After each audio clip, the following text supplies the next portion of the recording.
Six class का result announce करने जा रही हूँ। ये बताते हुए मुझे खुशी हो रही है कि इस बार सिक्स क्लास का पहले की निस्बत रिजल्ट बहुत अच्छा है। सिक्स क्लास में से फर्स्ट पोजीशन ली है मोहम्मद सलमान और अरसलान ने,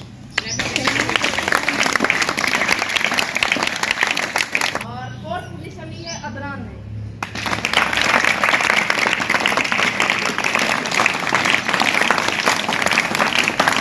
थर्ड पोजीशन ली है आसिम अली खान।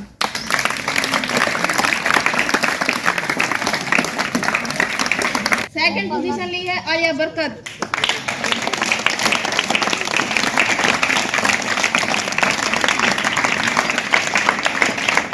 फर्स्ट पोजीशन ली है मुकद्दस अरूज ने, जिसने 470 में से 447 नंबर लिए।